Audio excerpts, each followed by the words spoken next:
하겠습니다. 왜냐하면 다니엘이 7장 이후에 계시를 받은 다음에 그가 번민하기 시작합니다. 다시 말하면 이 예언들을 아주 그가 받기는 했지만 확실히 깨닫지 못합니다. 그래서 그가 번민하는 모습이 다니엘서 기록 가운데 드러나 있습니다. 그래서 제가 오늘 2절 또 한 절 더 추가해서 9장 26절 그러니까 7장 28절 8장 27절 그리고 9장 26절을 잠시 보고 바로 다니엘 11장 그리고 또 10장 14절 등을 보고 바로 들어가겠습니다. 여러분 다니엘 7장 28절을 잠깐 보겠습니다. 사실 이 7장의 계시를 보면서 다니엘은 번민할 만합니다. 왜냐하면 여러분이 아시는 대로 다니엘서의 그 네 짐승에 관한 그 최초의 계시를 보는데 사자, 곰, 표범 그리고 놀라운 짐승, 어떤 사람은 무섭고 놀라운 짐승이라 그래서 그 짐승의 이름을 문홀이라 그러대요. 문홀, 무섭고 놀랍다 그래서 문홀 그렇게 얘기해요. 그런데 여러분이 아시는 대로 우리 구속 역사, 성경의 전 역사 가운데 진짜 문홀 시대, 무섭고 놀라운 짐승 철 로마 시대에 정말 그리스도인들이 엄청난 핍박을 받습니다. 로마 제국 때도 그러했고 특별히 교회 로마 캐톨릭 시대에도 여러분 말이 천만이지 천만이 죽었습니다. 그리고 로마 제국 당시에도 그리스도인들은 곧 죽음을 뜻했습니다. 사실 예수 믿고 복받는다는 말을 할 수가 없게 됐습니다. 여러분이 아마 성경 토라를 보면 모세오경을 보면 아브라함, 이삭, 야곱, 요셉 다 부자입니다. 이 땅에서도 복을 받았어요. 제가 보니까 요셉은 복을 넘치도록 받았기에 그가 애굽 사람과 이스라엘 사람 살렸습니다. 저는 성경의 첫 계시 토라 모세오경 187장 또 읽고 있습니다. 이게 최초의 성경이니까. 그런데 부조들 아브라함, 이삭, 야곱 다 물질로도 풍부한 삶을 살았습니다. 물론 그들은 그 받은 복을 남에게 나눠주는 복의 근원이 되었습니다. 그런 시대가 있었는가 하면 정말 다니엘 7장의 문홀 시대, 무섭고 놀라운 짐승이 통치하던 시대, 그때 하나님을 믿고 예수를 믿는 그리스도인들은 이 땅에서의 어떤 편안은 기대할 수가 없었습니다. 정말 그때는 예수 믿으면 곧바로 죽음이었습니다. 그리고 카타콤에 가서 평생을 햇볕 한 보지 않고 죽었습니다. 저는 아직 성지를 못 갔습니다만 성지에 다녀오신 분 가운데 한 분이 카타콤을 이렇게 한 2km가 된다 그러대요. 그 지하 동굴이죠. 묘소입니다. 그 지하 묘소를 이렇게 쭉 지나가면서 참 많은 생각이 있더랍니다. 그때 예수 믿으면 그 운명을 벗어나지 못했습니다. 그래서 그때 그 동굴에 있는 묘소의 시신들을 보니까 햇빛을 보지 못해서 자라지 못한 것입니다. 그런데 그 가이드 하던 분이 그렇게 얘기하더래요. 자기는 무신론자였대요. 신앙인이 아니었대요. 그런데 어떻게 하다 보니까 이탈리아 살면서 이 카타콤 성지 가이드가 됐어요. 그리고 카타콤베를 안내하다가 자기가 마침내 그리스도인이 됐다는 것입니다. 도대체 신앙이 뭐길래 이런 열악한 환경에서 그들이 신앙을 포기하지 않았는가 하는 생각을 했다는 것입니다. 그렇죠? 그래서 다니엘 7장 28절을 보십시오. 이러한 계시를 본 다니엘이 어떻게 번민하고 고민하지 않았겠어요? 자, 다니엘 7장 28절에 그 말이 이에 그친지라 나 다니엘은 중심이 번민하였으며 내 낯빛이 변하였으나 내가 이 일을 마음에 감추었느니라. 아마 다니엘은 예언적으로 보았겠지만 3세기로부터 한 5세기까지 이 로마 제국 당시에 그 기독교인들이 핍박받는 광경, 그리고 로마 캐톨릭에 의해서 참된 그리스도인들이 죽임을 당한 그 광경을 예언적으로 보았을 때, 미리 보았을 때 그거 어떻게 고민이 안 됐겠어요? 그렇죠? 자, 또 다니엘 8장 27절입니다. 참 여러분, 이 예언이라는 것이 참 어느 때 우리 마음을 자꾸 무겁게 짓누를 수 있습니다. 지금 재림 직전에 우리 시대에 대한 예언도 그렇게 밝지 않습니다. 계시록 16장, 7장의 예언들, 또 17, 18장의 예언들. 물론 그러나 저는 요한계시록 18장에 땅이 하나님의 영광으로 환해지더라, 나는 그 예언을 꽉 붙잡습니다. 정말 이 복음이, 하나님의 영광스러운 복음이 땅을 환하게 비출, 제가 그 밝은 계시를 제가 붙듭니다. 어느 땐가는 내가 그 계시의 주인공이 한번 되고픈 마음이 있기 때문에 그렇습니다. 그렇죠? 그러나 지금 우리 시대 이 지구촌에 대한 계시, 예언은 그렇게 밝지 않습니다. 여러분, 7재앙이 내린다 그러는데 이게 어느 정도 심각한 것일까요? 정말 두려울 겁니다. 그래서 오죽하면 계시록 16장에 보면 사람들이 죽고자 죽지도 못해요. 그래서 우리가 요즘도 깜짝깜짝 뉴스 보다가 뭐 또 중동 호우 무슨 비가 한국에 돈다, 무슨 사스가 돈다, 뭐 이런 얘기 들으면 그냥 약간 긴장하는 것입니다. 그렇죠? 자, 다니엘 8장 27절에도 자 보십시오. 이 수양과 수염 속 계시를 본 다니엘의 모습을 좀 보십시오. 이에 나 다니엘이 혼절하여 수위를 앓다가, 그 계시가 자기를 너무 마음을 짓눌러서 병이 다 났어요.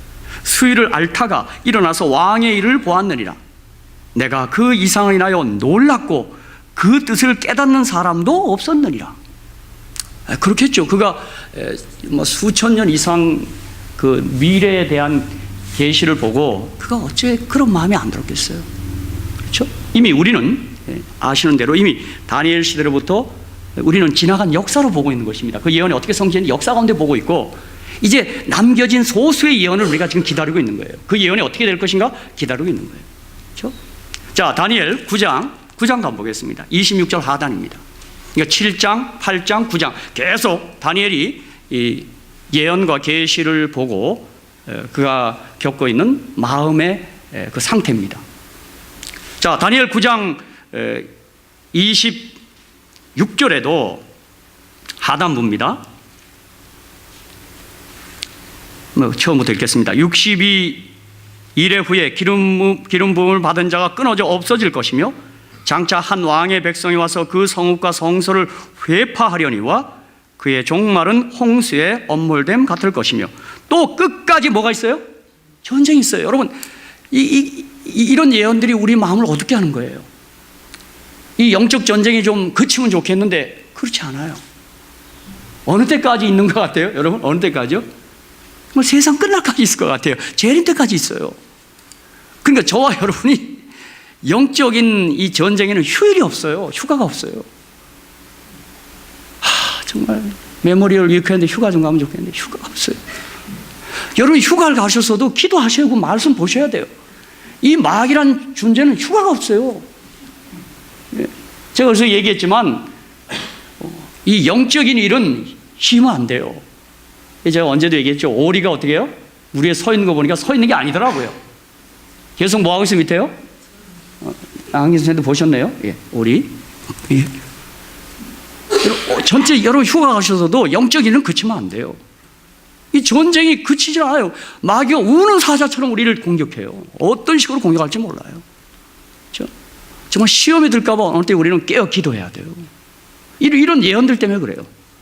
자, 전쟁이 있으리니 뭐라 그랬어요? 황폐할 것이 작정되었다 그래요. 그러니 다니엘의 마음이 어땠겠어요? 답답했을 거예요. 여러분, 병이 날 만큼 답답했어요. 자, 그러다가 이제 10장 마지막 최후의 계시가 열리는 거예요. 자, 10장 1절 다 같이 한번 읽겠습니다. 다 같이 한번 읽겠습니다. 또 이 10장 계시도 전쟁 계시예요. 전쟁, 싸움의 계시예요. 여러분 용서하십시오. 내가 빼빼로 가면요 DVD를 하나 삽니다. 작년엔 변호인 DVD 하나 이불에 샀고, 엊그제는 이불에 국제시장을 샀어요. 국제시장. 그게 있습니다. 그게 진짜 여러분 국제시장이 뭔가 봤더니 전쟁 얘기예요. 어느 전쟁이에요? 예?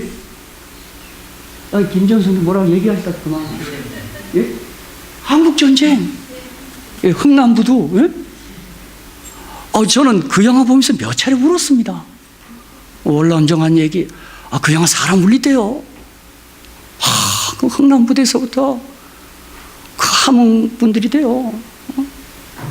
손 잡으라고 동생 손 잡으면 놓쳤어요. 놓치고 놓친 게 아니라 누가 그 배 끌어오는데 이걸 땡겨갖고 그 동생 떨어뜨립니다. 그리고 아버지 내려가고 헤어지더라고. 그리고 부산 국제시장 쪽에 와갖고 꽃분이네 가게 해서 아이고 그러면서 지난 역사를 이렇게 그 한 편의 영화에 담았는데요. 나 영화 보면서 많이 울었습니다. 아이고 진짜 너무 전 그러면서요 하나님 저는 정말 다행이었네요. 그 영화의 주인공은 저보다 한 15년 앞선 분이에요 보니까. 그러니까 다 겪었어. 다 겪고 6.25 때 어릴 때 다 겪었고 그 다음에 하여튼 월남전도 다 겪고 뭐 독일 가고 뭐 중동 저는 그때 그걸 다 피했더라고요. 6.25 때도 아직 태어나지도 않았어요. 5년생이니까요. 그죠? 싹 피했어. 그 다음에 뭐 독일 갈 수도 없었고 제가 월남전도 생각나요. 제가 여의도에 제가 영등포에 살았기 때문에 여의도 가니까 막 군인 아저씨도 이러고 뭘 가더라고요. 난 그때 꼬마 때 지금 뭐 하는 건가 그랬더니 저게 뭐야. 그렇죠? 그러니까 이게 감사해야 될지 다행인지 그런 일. 여러분 전쟁이 어때요? 전쟁 슬퍼요. 전쟁 슬퍼요. 진짜 전쟁 슬퍼요. 진짜 전쟁 하면 안 돼요. 근데 이 전쟁이 있으리니 황폐할 것이 작정됐다는 거예요. 그렇죠? 자, 근데 10장 1절 바사왕 고레스 3년에 한 일이 벨드사살이라 이름한 다니엘에게 나타났는데 그 일이 참되니 곧 큰 전쟁이 가는 것이라. 또 전쟁 얘기예요. 아이고 이 참 어떻게 하면 좋겠어요. 다니엘이 그 일을 분명히 알았고 그 이상을 깨달으니라. 이번엔 깨달았어요. 어떻게 깨달았을까요? 14절이 그 키의 열쇠예요. 자, 14절 이거 한번 같이 읽겠습니다. 다니엘 10장 14절 한번 읽겠습니다. 시작. 이제 내가 말이래 내 백성의 당하리를 내게 깨닫게 하려 왔노라. 대저 이 이상은 오래 후의 일이니라. 그러니까 가브리엘 천사가 와서 이상 깨닫게 해주는 것입니다. 그래서 깨달은 것입니다. 그래서 이제 본격적으로 11장 1절 들어옵니다. 저 혹시 제가 지난주에 다 나눠드리고 남은 게 몇 카피가 있더라고요. 혹시 지난주에 제가 갖고 오라고 광고했는데 갖고 오신 분이 김지원 성대님 갖고 오셨더라고요. 아까 보니까요. 한 5카피가 남아있습니다. 11장. 혹시 필요하시면 지금이라도 드리겠습니다. 지금 마침 제가 남은 게 있어서. 예, 갖고 오신 분은 다 그냥 그 보시고요. 자, 이제 11장 1절부터 그저 차분히 시간 되는 데까지 보겠습니다. 자, 11장 1절. 여러분 그 가지신 교재 2페이지를 좀 보시기 바랍니다. 거기 한 4페이지에 걸쳐서 1절로 45절까지 구구절절 간단한 설명을 달았습니다. 물론 그 여러분 가신 페이지 4페이지에는 첫 페이지 카바 말고 4페이지의 마지막 페이지에 보면 그 네모 박스 밑에 네모 박스에 우리 교회 안에도 11장 예언 해석에 이견이 있는 것을 거기다 제가 기록해 놓은 것입니다. 그래서 다니엘 11장 12장은 그 예언 해석에 우리 교회에 일치되지 않았습니다. 서로 상반된 견해가 있습니다. 다른 견해들이 있어요. 그래서 제가 그 박스 안에 저는 사실 이 다니엘서에 대해서 여러분도 지금 우리 여성교회에서 마침 다니엘서 연구를 하시는데 참 잘하셨습니다. 여러분이 하실 통신공과 이 다니엘서가 신계훈 목사님 기록한 것입니다. 저는 또 그와 함께 좀 오래전에 미리 쓴 역사 다니엘서 김명호 목사님 책을 제가 참고하고 있습니다. 근데 이렇게 그 구구절절에 해석한 것들이 똑같이 일치하지 않습니다. 그래서 여러분 그 4페이지 한번 보시다. 먼저 좀 박스를 좀 잠깐 읽겠습니다. 그런 차이가 있는 것 여러분이 좀 먼저 양해하시기 바랍니다. 그 4페이지 밑에 박스 안에 그 내용을 미리 기록해 놨습니다.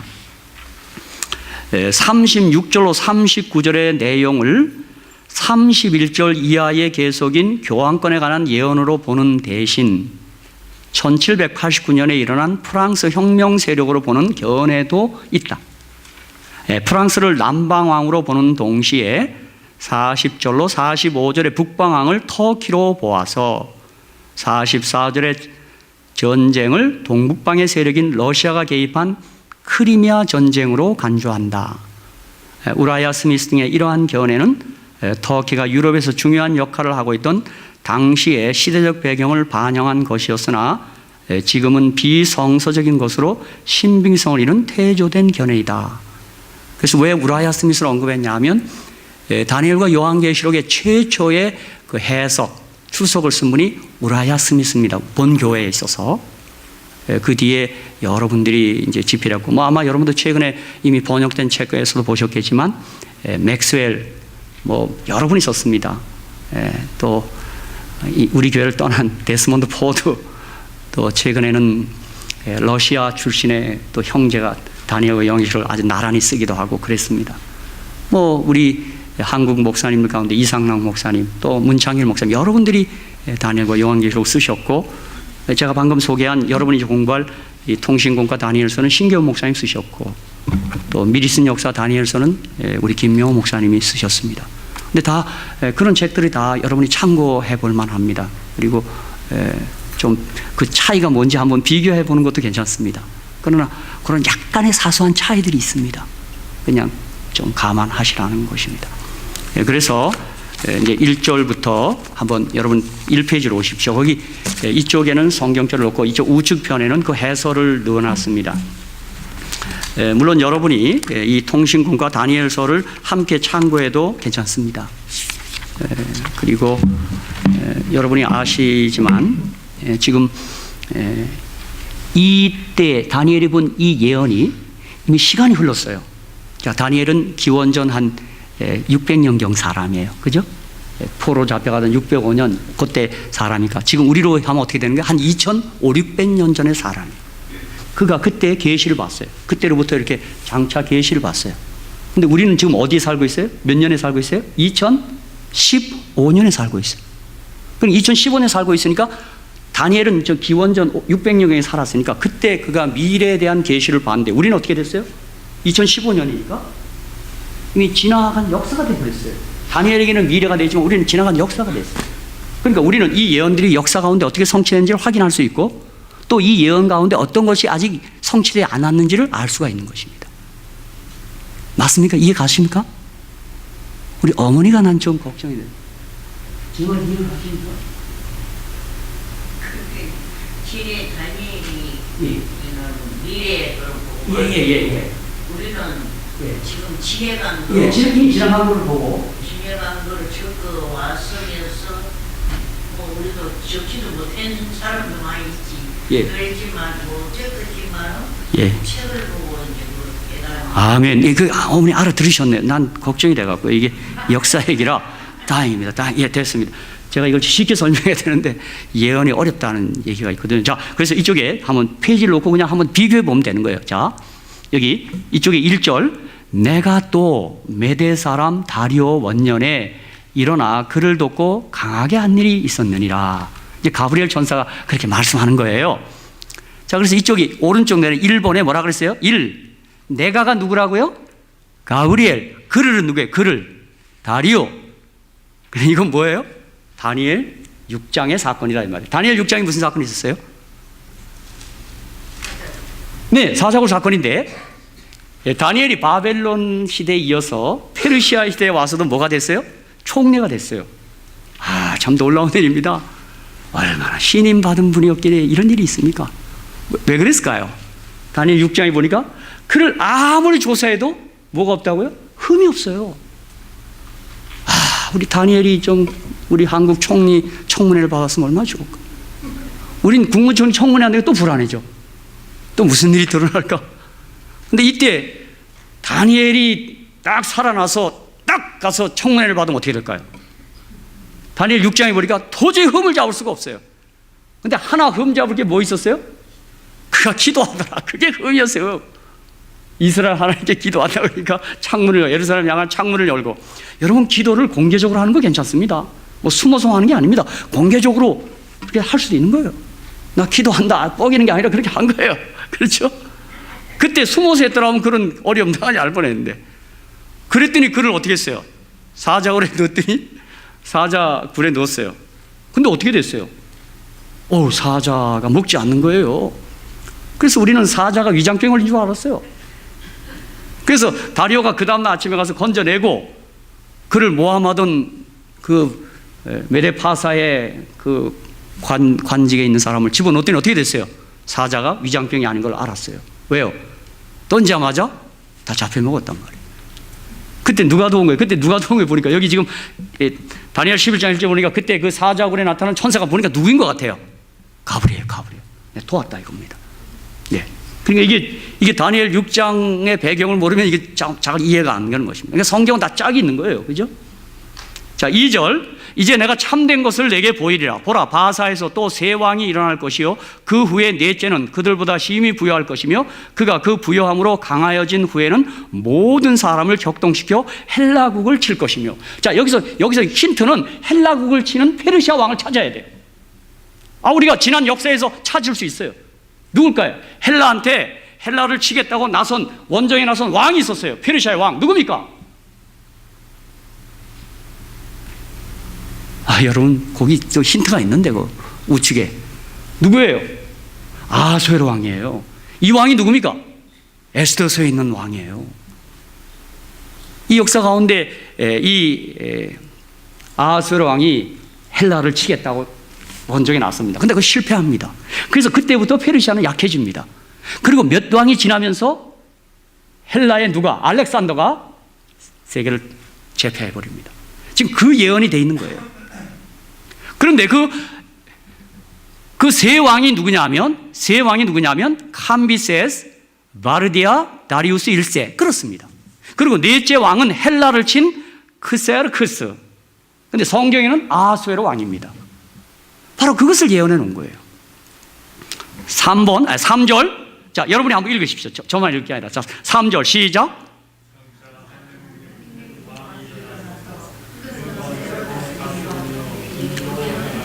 이게 누굴까요? 딱 우리 얼른 떠오르잖아요. 한 능력 있는 왕 누구예요? 알렉산더. 정말 여러분 아마 역사를 잘 모르신다 그래도 서방에는 알렉산더가 있고 동방에는 누가 있어요? 징기스칸. 기억나시죠? 어머니 아십니까? 알렉산더? 징기스칸? 예, 모른다는 얘기죠. 그러니까 모른다는 얘기. 한국에는 무슨 장군이 있어요? 전쟁하면요. 이순신, 명랑해전의 이순신. 그것도 빼빼로 가면 그 DVD가 있습니다. 예를 들면 그렇습니다. 괜찮습니다, 어머니. 그거 뭐 몰라도 전혀 구원받는 지장 없습니다. 일본에 전쟁자라는 누가 있어요? 도요토미 장군이 맞습니다. 뭐 그런 왕이다. 능력 있는 한 왕 누구예요? 헬라의 왕 알렉산더. 그런데 그가 여러분이 아마 조금 들으셨겠지만 그의 아버지 부왕 필립이 이렇게 정복을 하고 돌아오면 알렉산더가 울었다며요. 왜요? 아버지가 다 이기고 오면 내가 차지할 땅이 어디냐고 그러면서 울었대요. 그런 얘기 들어보셨어요, 어머니? 내가 오늘 어머니한테 자꾸 묻는 거예요. 못 들었겠죠? 그랬을 거예요. 자, 그래서 알렉산더가 33세 될 때까지 막 쫙 이 서방 세계를, 온 세계를 통일하고 정복해 갑니다. 그런데 세계를 정복한 이 왕이 자기를 다스리지 못했어요. 그만 술에 의하여 습지열로 요절합니다. 그래서 그는 유복자만 남겨놓고 자식이 없었어요. 그래서 그가 죽으면서 뭐라 그랬어요? 힘센 자가 헬라를 차지할 것이라. 그래서 헬라의 네 장군이 헬라를 4분에서 차지합니다. 이게 다니엘 7장의 표범의 머리가 넷인 거고, 그렇죠? 여기에는 또 나옵니다. 4절 4절 한번 또 읽겠습니다. 여러분이 시작. 그러나 그가 강성할 때 그 나라가 갈라져 천하 뭐예요? 사방에 나누일 것이나 그 자손에게로 돌아가지도 아니할 것이요 또 자기가 주장하던 권세대로도 되지 아니하리니 이는 그 나라가 뽑혀서 이외의 사람들에게로 돌아갈 것임이니라. 그래서 천하 사방으로 나뉘는 일, 헬라 제국의 사분열입니다. 헬라 제국의 네 장군의 이름, 그리고 그 사분열된 나라 이름이 뭐예요? 거기 나와요. 오른쪽에 카산더, 톨레미, 이게 프톨레미나 톨레미라고 그래요. 그 다음 뭐예요? 셀루커스, 리스마커스. 그래서 우리가 다니엘 7장에서 표범이 머리가 넷인 것, 날개가 달려서 그 그리스 헬라를 상징했지 않습니까? 맞죠? 그러니까 지금 계속 예언이 7장, 8장에 자꾸 계속 중복되는 겁니다. 자, 그 다음에 5절. 남방의 왕은 강할 것이나 그 군들 중에, 그 임금들 중에 하나는 그보다 강하여 권세를 떨치리니 그 권세가 심히 클 것이요. 거기도 5절에 답을 적어놨죠. 뭐예요? 남방의 왕이 누구예요? 톨레미 1세. 그 군들 중에 하나 누구예요? 셀루커스 1세. 이게 뭐냐면 이제 이 사분열된 헬라가 나중에 양분이 됩니다. 북방과 남방으로 양분돼요. 그래서 북방은 시리아라 그러고 셀루커스라 그러고 남방은 톨레미 애굽이라 그래요. 그게 남방왕 북방 얘기를 지금 하는 거예요. 그러니까 4분된 나라가 어떻게 돼요? 통합돼요. 북방과 남방으로 두 나라로 통합돼요. 그리고 두 나라가 결국 로마에 의하여 멸망당하면서 로마로 또 통일되는 거. 그게 서양사의 이야기입니다. 그래서 거기 남방왕은 톨레미 애굽이고 그 군들 중에 하나 셀루커스는 이제 북방, 이렇게 그걸 톨레미가 북방, 셀루커스는 남방, 애굽, 그렇게 그 예언을 한 거예요.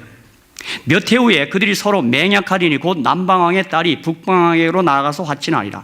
그러나 이 공주의 힘이 쇠하고 그 왕은 서지도 못하며 권세가 없어질 뿐 아니라 이 공주와 그를 데리고 온 자와 그를 낳은 자와 그때 도와준 자가 다 버림을 당하리라. 자, 거기서 6절도 이쪽에 제가 이제 여러 책들을 참고해서 이제 설명을 붙여놓은 겁니다. 자, 몇 해 후에 기원전 250년 남방왕 프톨레미 2세, 그에 따른 베레니케, 북방왕은 엔티오코스 2세, 부인은 라오디케, 자, 공주는 베레니게, 그 왕은 프톨레미 2세. 이제 그걸 설명하는 거예요.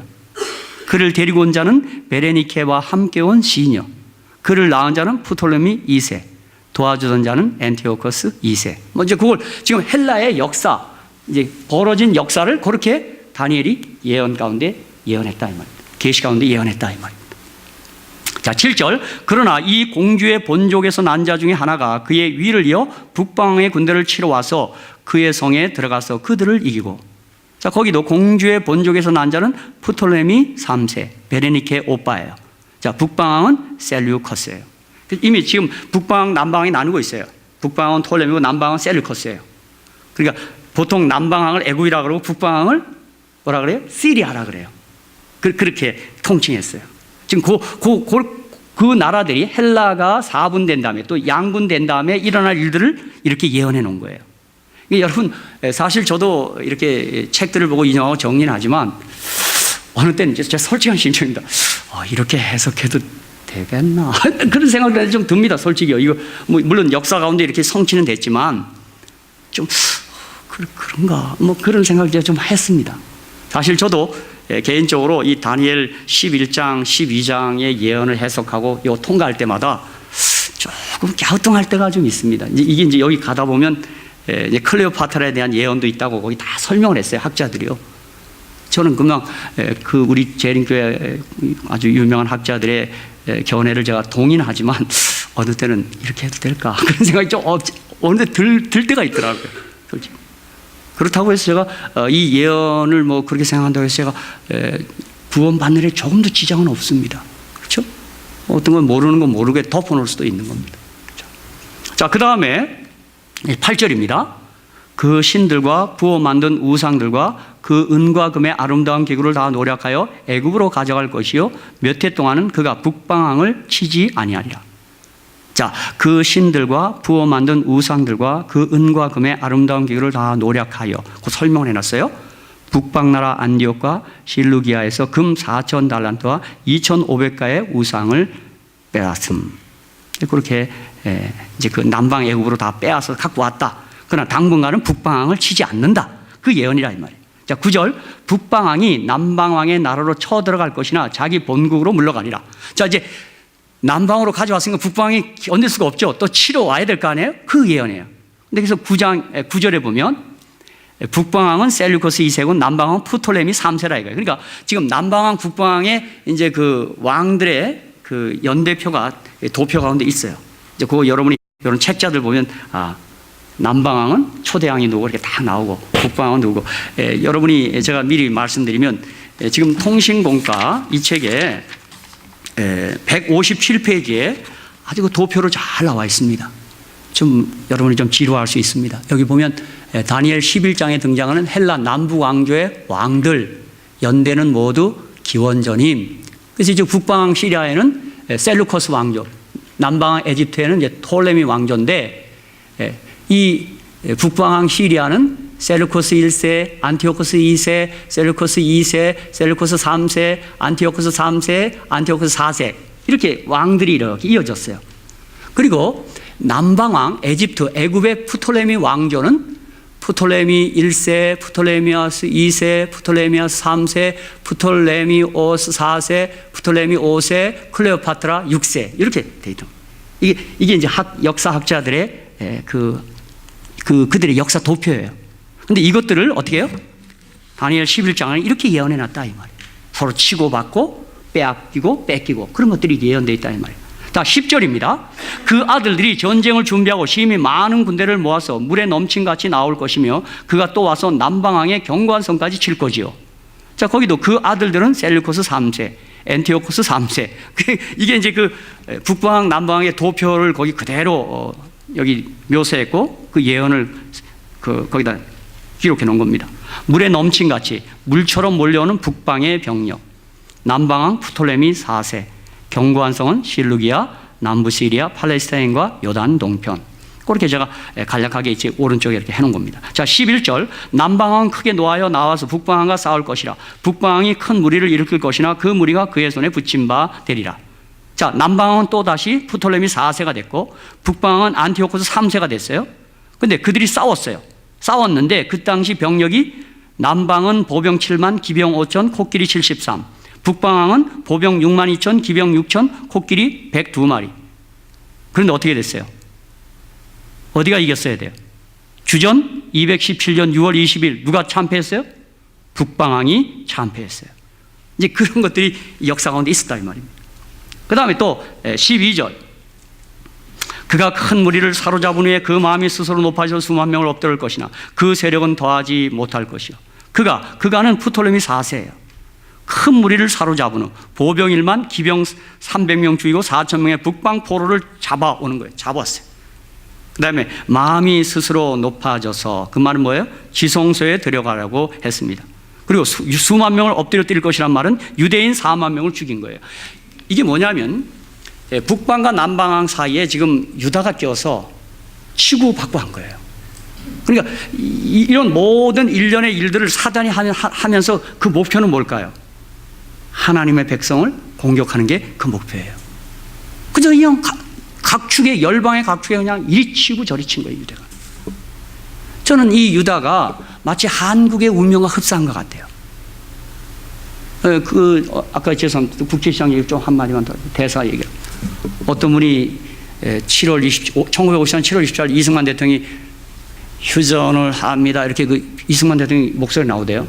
여러분, 남북이 휴전을 합니다. 이렇게 라디오에서 나와요. 그때는 TV도 없어요. 라디오에서 나와. 그러니까 이제 그 부산 국제시장을 배경인데 그 아이는 그때 슈시안보예요. 친구랑 같이. 그리고 미군이 지나가면 기분이 쪼그래? 기분이 쪼그래하고 쪼그래 받더라고요. 또 형들한테 얻어맞아요. 내 거 뺏어갔다고. 그런 다음에 걔들은 저게 무슨 소린가 하고 그래요. 정전이 뭐냐 그러니까 전쟁이 끝났다는 거예요. 근데 이 아이는 아버지와 그 동생을 잃고 왔기 때문에 우리 북한 가서 아버지 만나면 안 되겠냐 했더니 안 된대요. 그러니까 한 사람이 중얼거립디다. 이 강대국 놈들이 들어와서 지멋대로 쪼개놓고 전쟁이 나고 나쁜 놈들 그러더라고요. 난 그 말에 공감이 가더라고요. 우리 대한민국에 문제가 있어요. 그리고 저도 뭐 태백산맥 이런 책 읽어봤습니다만, 정말 우리 그 선량한 양민들이 공산주의가 뭔지 자본주의가 뭔지 알았겠어요.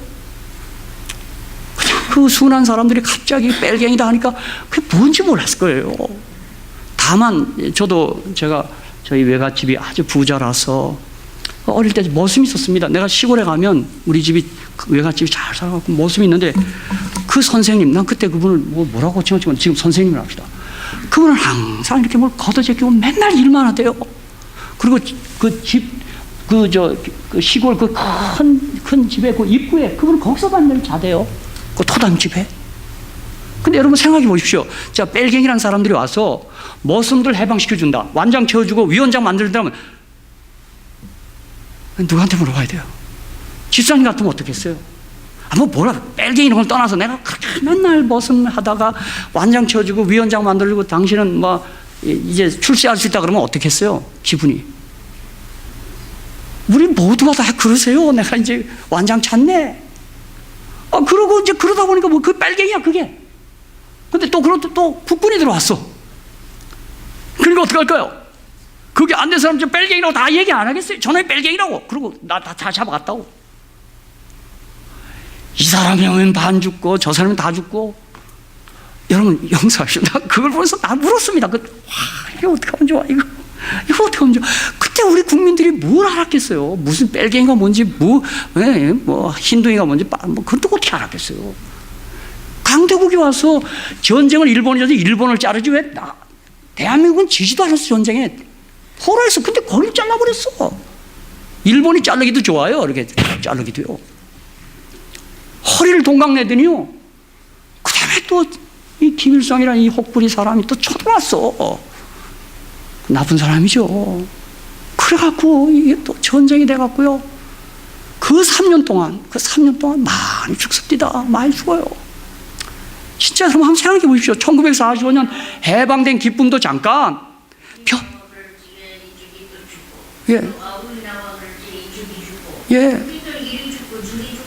다 죽었어.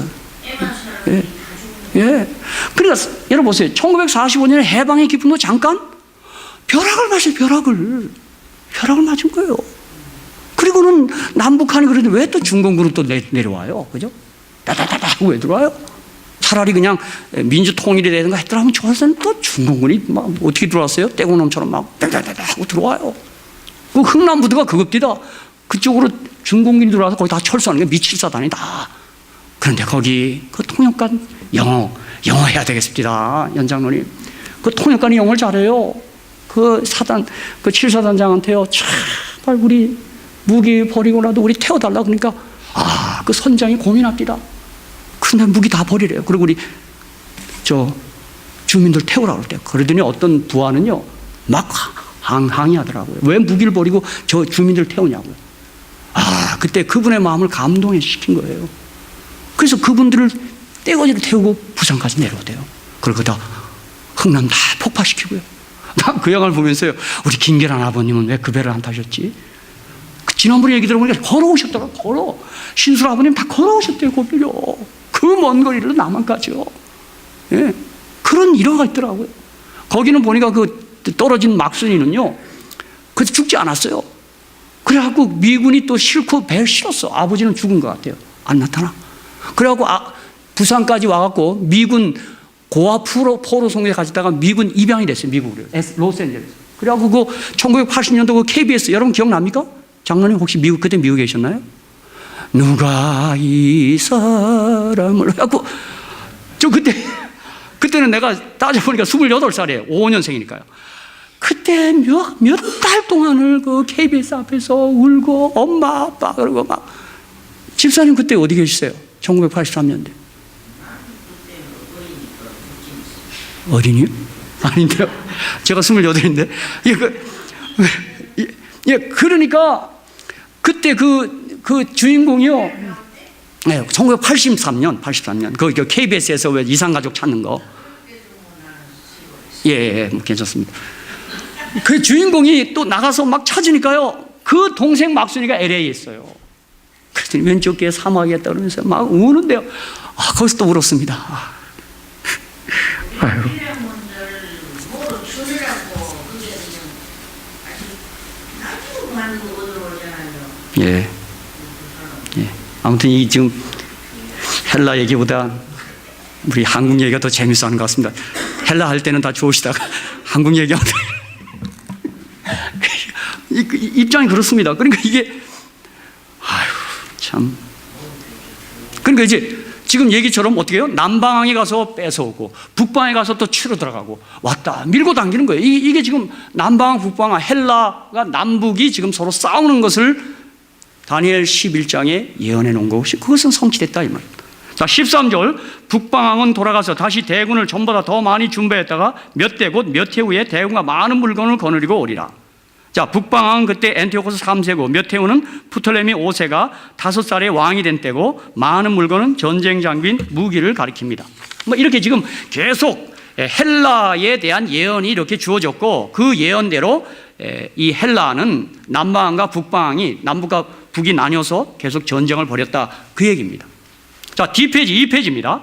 헬라국 남북 왕조의 쇠퇴와 로마 제국의 등장입니다.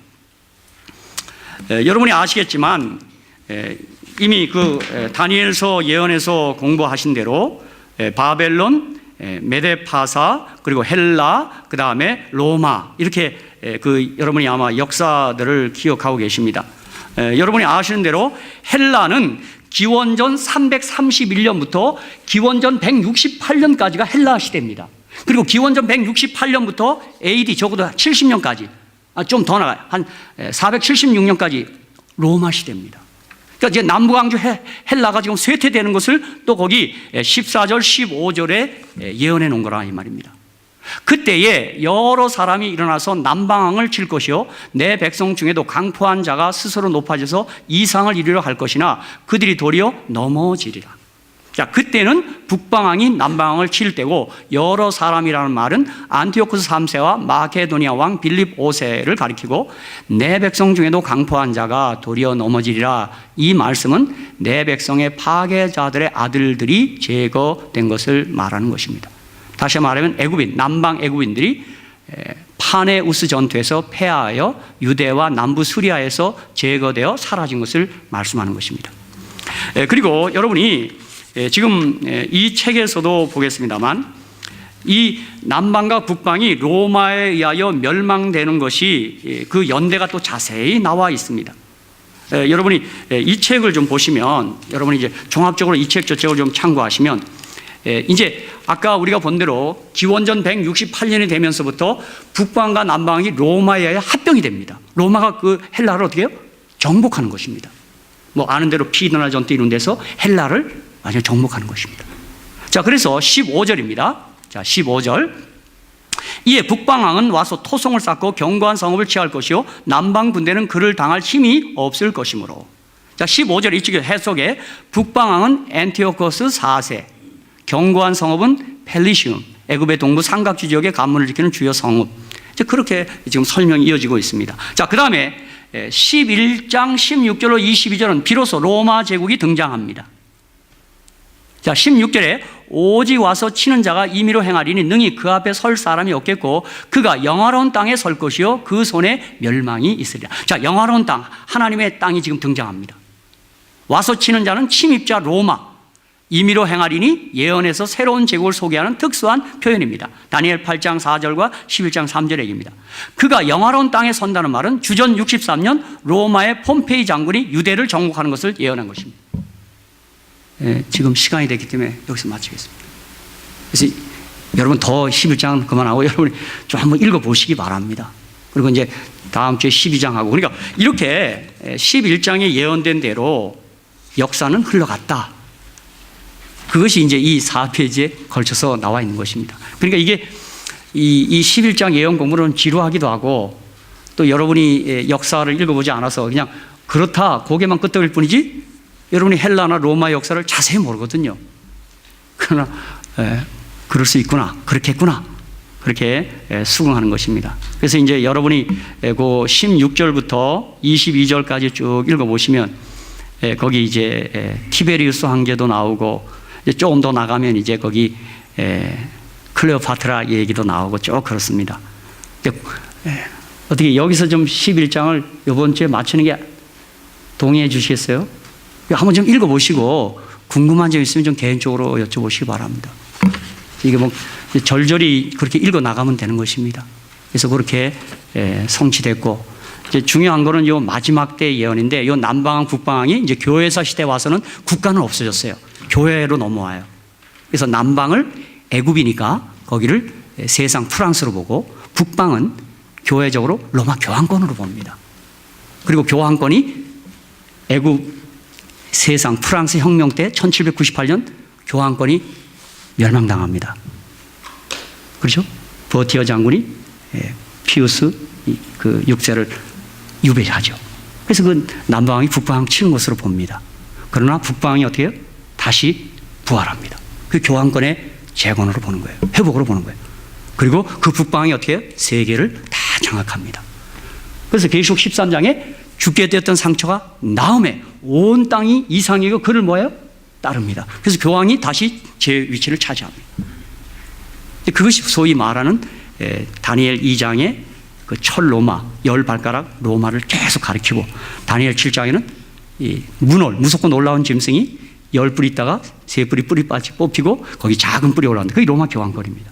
또 로마서 8장 9장에 보니까 어떻게 수양 수염수 다음에 작은 뿔이 커져서 하늘 성소를 공격하고 하는 것들이 다 이게 지금 계속 중복되는 예언입니다. 그렇죠?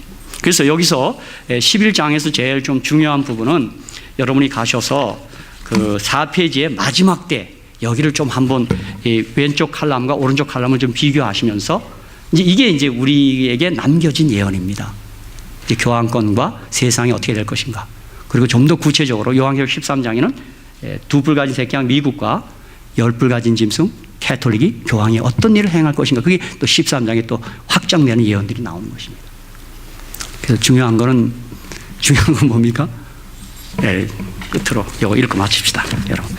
요한복음 13장 19절, 요한복음 14장 29절 다 같이 읽고 마치겠습니다.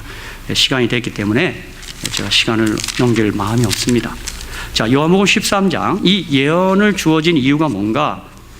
우리 주님이 하신 말씀, 요한복음 13장 19절과 요한복음 14장 29절을 읽고 마치겠습니다. 지금부터 일이 이루기 전에 미리 너희에게 이름은 일이 이룰 때에, 예언이 성취될 때, 그 다음 뭐라 그랬어요? 내가 그인 줄 너희로 믿게 하려 함이로라. 이게 내가 그라는 말이면 예수님을 믿게 하려 한다 이 말입니다. 또 요한복음 14장 29절, 요한복음 14장 29절, 한번 이것도 한번 여러분 성경을 펴셔서 한번 같이 한번 읽겠습니다.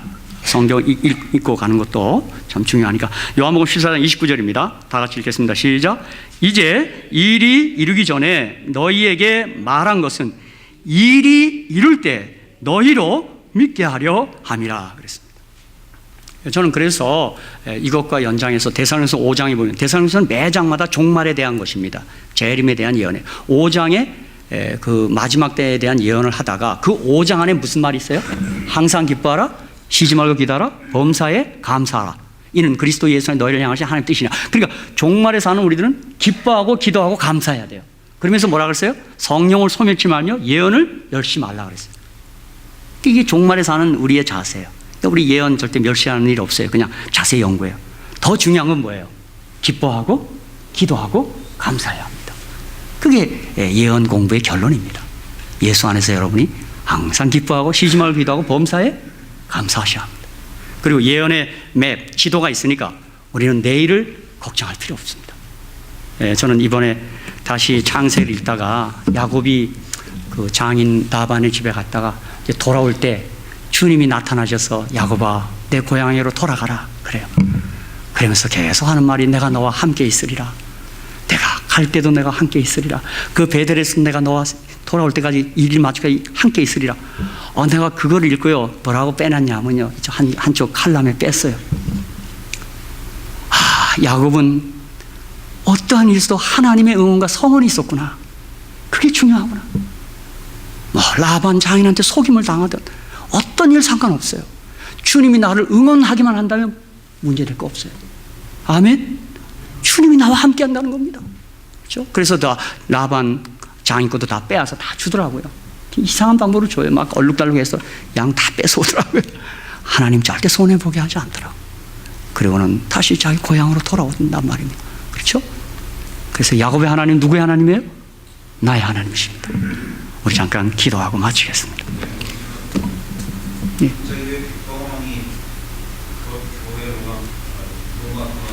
예, 이제 고개 장로님 지금 그러니까 이제 후반부에 21장 후반부에 가면 이제 로마가 마치면서 이제 쉽게 말하면 국가적 이스라엘이 이제 영적 이스라엘 교회 시대로 들어오거든요.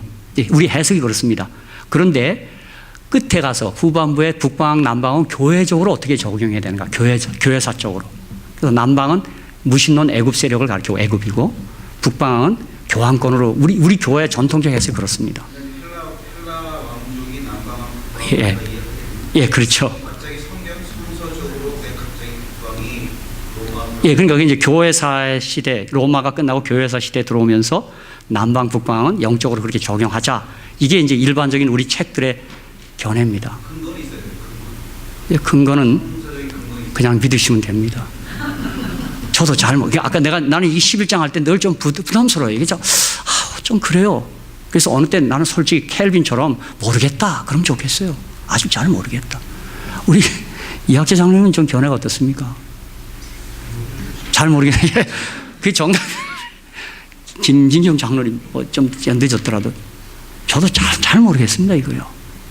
그냥 우리 책들이 그렇게 나왔기 때문에 내가 그냥 옮겨 적었어요. 솔직히요. 예. 그냥 믿으시기 바랍니다. 믿는 자가 복이 있다. 자, 기도하고 마치겠습니다. 시간이 됐기 때문에. 하늘에 계신 우리들의 아버지, 오늘 저희가 다시 다니엘 11장을 잠깐 살펴봤습니다. 또 저희들이 솔직하게 고백한 것처럼 어떤 부분은 잘 모르겠다고까지 우리가 고백했습니다.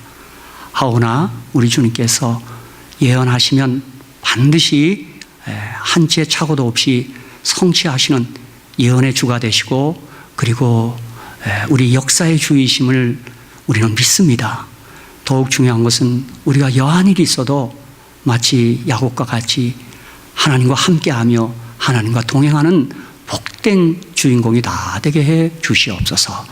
또 예배 마치고 집에 돌아갈 때도 우리 천사와 함께 동행케 해주시고 밝은 날 안식일 아침에 우리의 창조주요 구속주인 예수님을 경배하고 찬양할 때 우리 모두 마음에 기쁨 있게 하시고 주님 홀로 영광받아 주시옵소서.